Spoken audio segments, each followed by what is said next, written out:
बिहार विधानसभा चुनाव 2025 की उलटी गिनती शुरू हो चुकी है, लेकिन उससे पहले बिहार की राजनीति में एक नया सियासी ड्रामा सामने आया है। यह ड्रामा एनडीए गठबंधन की असली तस्वीर को उजागर करता है। दरअसल जदयू के पटना स्थित प्रदेश कार्यालय के बाहर लगे नए पोस्टरों ने सियासी गलियारों में हलचल मचा दी है। इन पोस्टरों में पहली बार मुख्यमंत्री नीतीश कुमार के साथ प्रधानमंत्री नरेंद्र मोदी की तस्वीर भी नजर आ रही है। पोस्टर पर लिखा है, फिर से एनडीए सरकार, जो साफ तौर पर एक नया राजनीतिक संदेश देता है। अब तक जदयू के पोस्टरों में सिर्फ नीतीश कुमार की तस्वीर होती थी और नारा होता था नीतीश सरकार, लेकिन इस बार बीजेपी का प्रभाव साफ झलक रहा है। जदयू के प्रवक्ता नीरज कुमार ने इसे गठबंधन की मजबूती बताया है। तो वो दोनों का अगर चित्र लगा हुआ है, और चित्र किस संदर्भ में लगा हुआ है?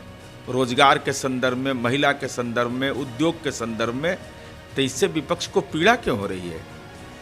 तो उनको भी लगावे। मगर विपक्ष इसे सिर्फ एक दिखावा करार दे रहा है।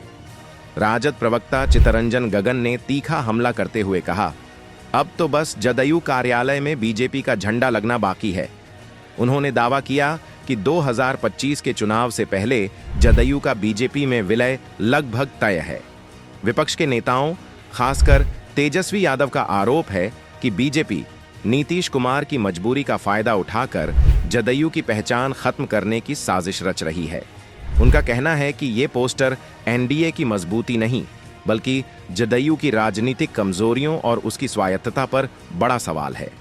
भले ही एनडीए एकता का दिखावा कर रहा है, मोदी की रैलियों में जदयू नेताओं की मौजूदगी और साझा बैठकों के जरिए, लेकिन विपक्ष का मानना है कि यह सब जनता को गुमराह करने की एक सोची समझी रणनीति है।